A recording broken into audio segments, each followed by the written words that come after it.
I'm assuring you, you've done the right thing. Thanks for clicking to this video. You are welcome to Yvonne Winifred UG. Kindly just subscribe. Do you see where that word is? The word subscribe. Just place that word. It is so free. Just subscribe so that you join the family and you always receive notifications whenever I upload new videos. Just join the family and you are welcome. So today we are making a button-up shirt, a men's button-up shirt with a bishop collar, and it has slits on the side. It is a nice stylish shirt, and let's start the cutting. So I've marked 2 inches here, as you see, and that is for the button overlap, and the back is 4 inches longer than the front. So I've already cut my fabrics according to the chest measurement that I'm working with. So the chest measurement that I'm working with divided by 4, whatever I got is what I folded. That overlap will just be folded just like I've illustrated there. So from the middle there I have 11 inches. From the center front I have 11 inches. The chest measurement I'm working with is 36 inches. Divided by 4 I get 9 plus 1 inch. Seam allowance I make 10, then plus another 1 inch for ease, and that is why I've folded 11 inches. But as I've told you, the front is just wider than the back by 2 inches, and the 2 inches are the button overlap. So my length is 29 inches, but I added 2 inches for the folding at the hemline. I'll just be using 2 inches to fold at the hemline.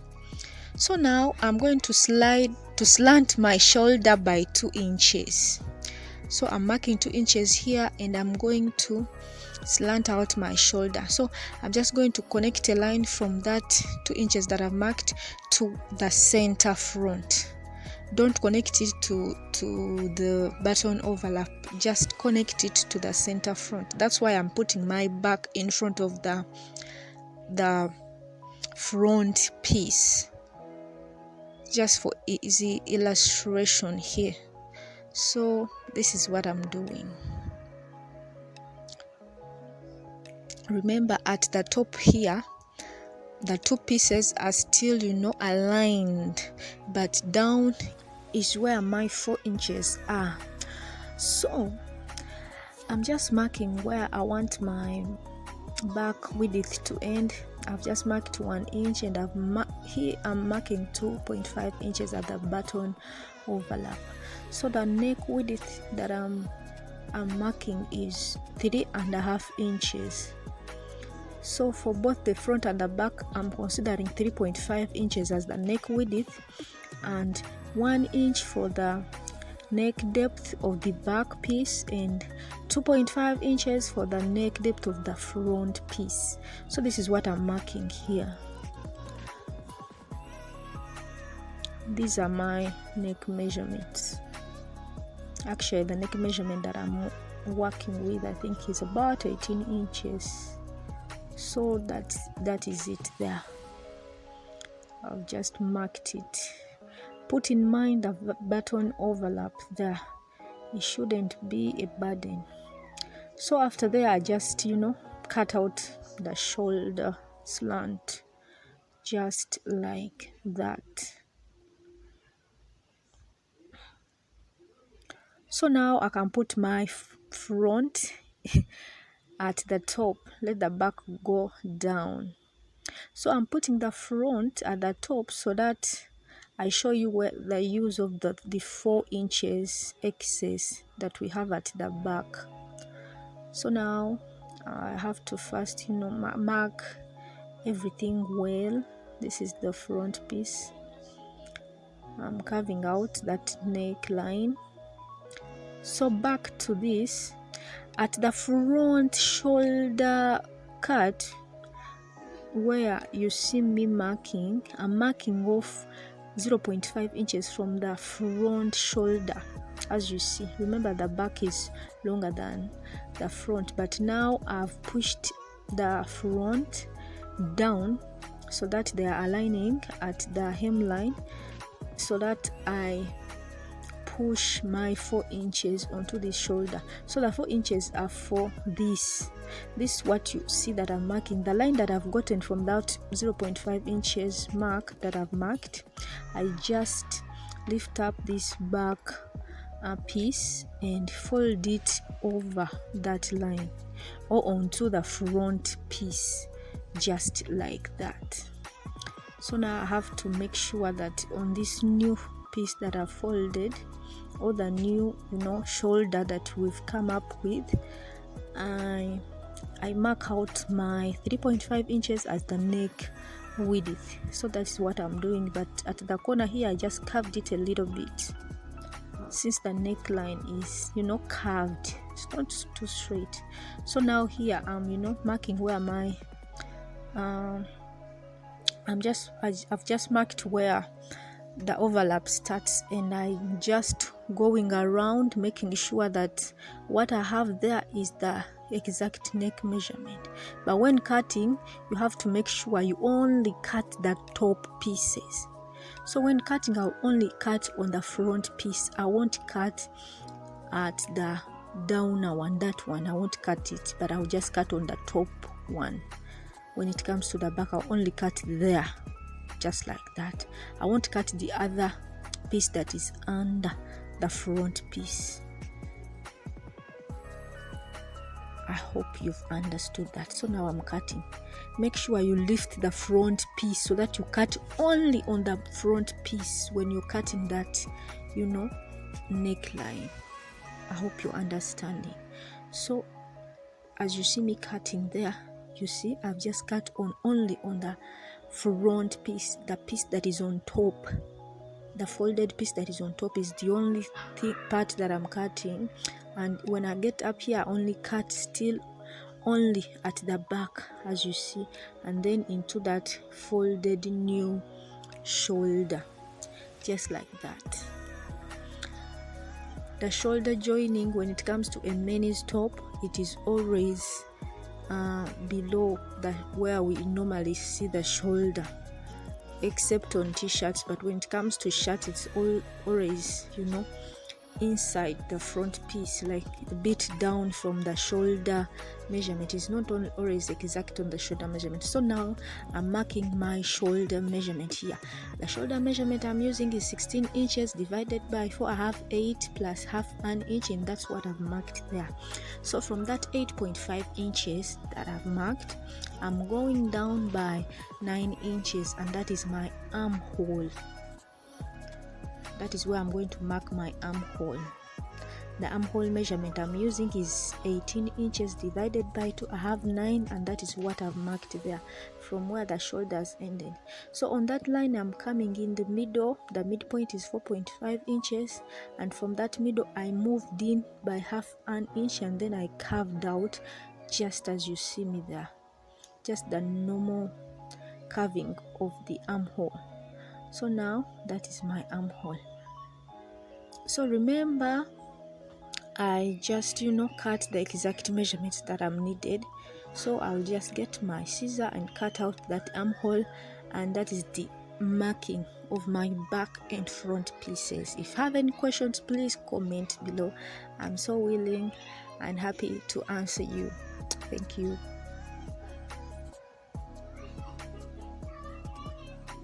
Don't forget to subscribe to Yvonne Winifred UG. So this is what we have now. The armhole is really carved out. So now I have to measure what I have around this armhole, and that is what I'm going to use to cut out my sleeve. That's what I will fold to cut out my sleeves. So I'm sorry, I'm not going to show you how I cut my sleeves, but I think you know. If you don't know, please comment below. I'll show you how to. So I'm marking where my the sleeve will be. Sorry, I meant the sleeve, not the armhole.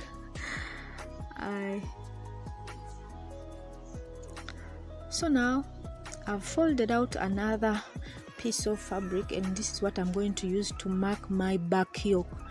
On a man's top or shirt, it always has that, back yoke. There's that piece you see at behind. It's kind of a facing that we see outside or on the right side of the shirt. So I'm just going to trace out what I've cut from the back piece, only the back piece. So I'm tracing out the neckline, the shoulder measurement, and even the armhole. And my yoke is about 9 inches, between 9 and 10 inches, seam allowance inclusive. So I'll just cut this out, and that is my yoke. It will just be fixed at the right side of the back piece. So now I'm just cutting out the desired shape, and that is what we'll have. It will just be on the right side of the back piece, just as I'm illustrating here. It will just be like this. The wrong side will face the right side of the back piece, and I'll just fold at the hemline. So this is the sleeve that I've cut out after measuring out the armhole measurement. So this is the sleeve. I'll use it to cut another sleeve. So I've also divided my front piece into two, and this overlap will just be folded just like this. I'll fold it into two, and that will be all. So now guys, let me show you how I'm going to sew everything to sew. Oh god, let me show you how I'm going to sew everything. So after finishing my yoke, adding the yoke to the back piece, I'll bring my front piece right sides facing each other, guys. I'll join the shoulders, and then I'll pull so that they are equal. Remember, we have the 4 inches excess at the back piece. So guys, this is what I've been talking about. This is the yoke. I've fixed the yoke at the back piece, and I also top stitched around the neckline, and I also just folded the hemline of the yoke, and I sewed it onto the back piece by 1/2 inch. So still by 1/2 inch, I've joined my shoulders right sides facing each other, guys, and this is what we have so far. So now I can pull my shirt so that it is aligned, both the front and the back piece is aligned. So now we have a new shoulder. As I told you, the joining of the shoulder is kind of below the shoulder when it comes to a man's shirt. So I'll just go finish up my sleeve hemline just like that, folding 1/2 inch like that. Remember, by the way, my sleeve is about 9 inches long, and I added just 2 inches for this for seam allowance. So I'll fix it just like that, and I'll come back and show you what next. After fixing everything, I have to get the neckline measurement that I have now. I have to measure all around there, and after measuring, guys, this is what I have. I was supposed to cut about 4 inches in width, but I ended up with around 3.5 inches, but I have to work with that.